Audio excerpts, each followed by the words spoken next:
Kiired uudised. Donald Trump teatas just, et Ameerika Ühendriigid korraldavad täna öösel uue rünnaku Iraani vastu ning seejärel hõivavad Hargi saare ja teised riigi nafta- ja gaasi-infrastruktuuri objektid. Ja nüüd, pärast teist ööd massiivseid rünnakuid Iraani vastu, pidas Donald Trump võimalikuks isegi tuumarelva kasutamist Iraani vastu, kui Teherani režiim ei nõustu kokkuleppega. Sellist teavet edastab täna Ameerika ajakirjanik Seymour Hersh, viidates Valgemaja olukorraruumi andmetele. Sel ööl tulistasid USA peaaegu 50 Tomahawk raketti Iraani pihta, kusjuures USA lennuvägi viibis rahulikult Iraani õhuruumis.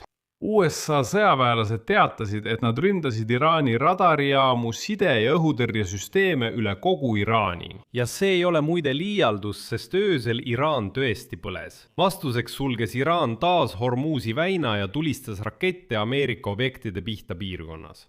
Samal ajal süüdistab Iraan USA'd selles, et nad olevat hävitanud joogivee hoidla ning rünnanud tsiviillaeva Hormuzis, mille tagajärjel hukkusid India kodanikud, mis omakorda põhjustas uue rahvusvahelise skandaali Ameerika ja India vahel. Samal ajal tõstab Trump panuseid üha kõrgemale ja vihjab, et massiivset rünnakut Iraani vastu on juba ammu ette valmistatud, kuigi ametlikuks ettekäändeks sai Iraani poolt esmaspäeval alla tulistatud Ameerika helikopter. Teheranis kinnitati, et hoolimata rünnakute taasalustumisest käivad läbirääkimised USA-ga tõepoolest edasi. Ja iraanlased nõuavad USA-lt $12 miljardi suurust lunaraha selle eest, et Iraan alustaks tõsiseid läbirääkimisi tuumaprogrammi üle ja nõustuks sõja lõpetamisega. Minu nimi on Aleksei Pitši, arutame neid teemasid koos. Aga enne kui alustame, palun tellige see YouTube'i kanal, pange videole like, kirjutage oma kommentaar ja kindlasti liituge minu Telegrami kanaliga Pitši News. Link sellele on selle video kirjelduses. Seal avaldame operatiivseid uudiseid kohe, kui need laekuvad. Nii et Ameerika sõjavägi ründab Iraani juba teist ööd järjest. Washington ei varja, et rünnakute eesmärk on sundida Teherani alla andma ja allkirjastama leping USA-ga. USA sõjavägi teatas, et nad ründasid Iraani sõjalisi vaatlusvahendeid, side- ja õhutõrjesüsteeme üle kogu Iraani. Plahvatused olid kuulda linnades pealinna Teherani lähedal, sealhulgas Karyaki, Minabi, Nazarabadi ja Karachi objektides. Teised USA rünnakute sihtmärgiks olnud objektid asusid Hormuzi väina lähedal, sealhulgas Sirik, Bandar Abbas, Keshm ja seesama Karki saar. See on tähtsaim naftasõlm Pärsia lahes. Juba pärast rünnakut teatas Trump Fox Newsi eetris, et homme pommitavad USA-d Iraani põrgu põhja, kui Teheran keeldub allkirjastamast Washingtoni pakutud lepingut. Ja täna läks Trumpi sõnakasutus veelgi kaugemale ning ta ütles sõna-sõnalt, pommitame nad sodiks. Lisaks teatas Trump, et USA kasutas 49 Tomahawki tiibraketti ning osa lööke anti objektidele Teherani lähedal. USA president teatas samuti, et Ameerika hävitajad tegutsesid Iraani õhuruumis, hävitades radarijaamu ja õhutõrjevahendeid. Lisaks teatas Trump, et öösel võtsid temaga ühendust Iraani kõrged ametnikud ja palusid pommitamised lõpetada. Vastuseks teatas ta, et rünnakud lõpevad peagi. Ja edasi toon tsitaadi ajakirjanikult, kes rääkis Trumpiga Fox Newsi otse-eetris. Ma küsisin, mis juhtub, kui iraanlased ei soovi allkirjastada Ameerika läbirääkijate pakutud kokkulepet. President Trump ütles, tsiteerin, homme õhtul pommitame nad põrgu põhja. Seega jätab president läbirääkimistel sõjalise variandi lauale, kui iraanlased ei soovi seda kokkulepet vabatahtlikult allkirjastada, mis lõpuks avab Hormuzi väina ja tagab, et nad ei saa arendada tuumaprogrammi tuumapommi loomiseks. Ja nüüd päeval teatas Trump, et USA annab täna öösel Iraanile tugeva löögi. Ja seejärel valutavad nad Hargi saare ja teised riigi naftataristu objektid. Ja nüüd toon teile Donald Trumpi kõige olulisemad tsitaadi. Ameerika Ühendriigid ründavad Iraani, kelle laevastik, õhujõud, radarid, õhutõrje ja kõik muud kaitsevormid koos enamiku ründevõimekusega on hävitatud. Väga tugeva löögi täna öösel.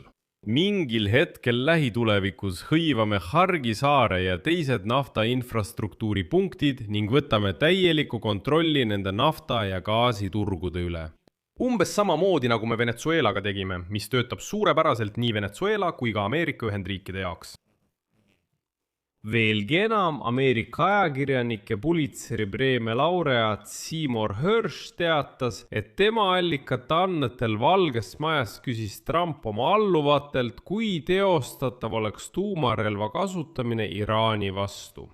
Ta kinnitab, et Trump arutas sel nädalal mitu korda, kui reaalne oleks just tuumarelva kasutamine Iraani vastu, kui viimane ei lähe kokkuleppele isegi pärast uut pommitamiste seeriat. Ajakirjanik väidab, et vestlus puudutas lööke Iraani maa-aluste raketitootmisobjektide pihta.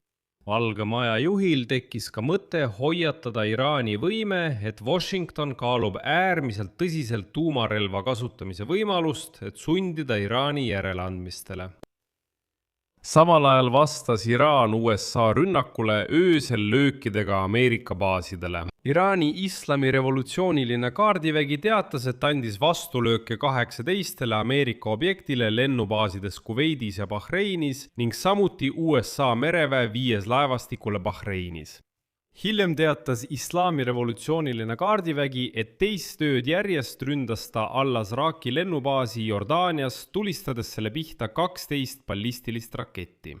Lisaks hoiatas Iraani ühendatud väejuhatus, et avab tule iga laeva pihta, mis üritab läbida Hormuzi väina. Iraani meedia kirjutab praegu, et 2 Ameerika laeva pihta avati tuli. USA relvajõudude keskväejuhatus lükkas ümber teate väina sulgemisest. Ja teatas, et ükski nende laevadest ei ole rünnakuid saanud, lisades, et kaubalaevad liiguvad jätkuvalt läbi väina hoolimata Iraani ähvardustest, mis ei vasta päris tõele. Iraan süüdistab praegu USA'd ebainimlikes sõjapidamisviisides. Eriti süüdistas Iraani välisministeerium USA'd sihilikus tsiviilveevarustuse rajatiste ründamises Iraani lõunaosas, väites, et nende rünnakute tagajärjel jäid tuhanded elanikud ilma joogiveeta. See on see eskalatsiooni tase, millele Iraan võib nüüd jõuda ja hakata ründama soolavee magestamise jaamu Pärsia lahe riikides. Ja nüüd teatas Iraani välisministeeriumi esindaja Esmail Bagai, et USA väed olevat rünnanud veemajandusobjekte Sirikis. Ja täna hommikul näitasid iraanlased fotot Ameerika rakettide jäänustest, mis väidetavalt leiti veereservaari rünnaku kohalt. Ja edasi tsiteerin Bagaid. USA sihilikult ründab Iraani rahvale elutähtsaid objekte. Rünnaku tagajärjel hävitati 2 veehoidat, mille kogumaht oli 2500 kuupmeetrit. Need varustasid joogiveega üle 20 000 elaniku 10 selle piirkonna külas. See ei ole kõrvalkahju, see on tahtlik sõjakuritegu ja räige inimõiguste ning rahvusvahelise humanitaarõiguse rikkumine. Samal ajal teatas täna India minister Sanaval, et USA rünnaku tagajärjel Iraaniga seotud naftatankerile Omaani lahes leiti 3 India meremehe surnukehad. Ja nüüd kutsub India USA-d üles sõda lõpetama. Selline avalik konflikt ja USA rünnak laevale, mille pardal olid India kodanikud, võib sisuliselt veelgi pingestada niigi pingelisi suhteid New Delhi ja Washingtoni vahel. USA keskväejuhatus teatas, et Ameerika lennuk tulistas täppismoona laeva masinaruumi, pärast seda, kui meeskond korduvalt ei täitnud Ameerika vägede korraldusi.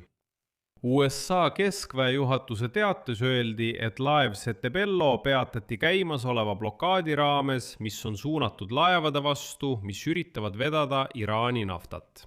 Lisaks teatas Iraan, et kaubalaev, mis väidetavalt vedas esmatarbekaupu, sai samuti Ameerika mürsuga tabamuse teel Hassabi linnast läbi Hormuzi väina Omaanis Iraani linna Siriki.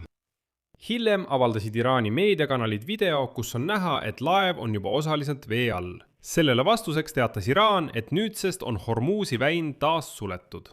Ja nüüd on president Trump juba süüdistanud Teherani mängude mängimises läbirääkimistel ning teatas, et kui läbirääkimisi tuleb pidada pommidega, siis USA teebki nii. Kuid tasub märkida, et läbirääkimised tõepoolest jätkuvad praegu ning seda fakti on juba kinnitanud Pakistani vahendajad. Samuti on teada, et täna hommikul lahkus Teheranist Katari delegatsioon, kes eelmisel ööl, kui toimusid pommitamised, pidas iraanlastega läbirääkimisi. Veidi hiljem kinnitas USA sõjaminister Pete Hegseth samuti, et USA on valmis jätkama Iraani pommitamist seni, kuni viimane ei nõustu kokkuleppega. Järgneb Pete Hegsethi tsitaat. Täna õhtul on keskväe juhatus taas hõivatud, sest me kavatseme anda Iraanile tugeva löögi. Iraanil on võimalus sõlmida kasulik kokkulepe, kuid nad ei soovi seda teha. Meie väed kavatsevad tulistada Iraani võtmeobjekte. Seda ei tehta sõja taasalustamiseks, vaid kokkuleppe tingimuste kindlaks määramiseks. Kui peame läbirääkimisi pidama pommide abil, siis peame läbirääkimisi pommide abil. Loodan, et Iraan teeb õige otsuse.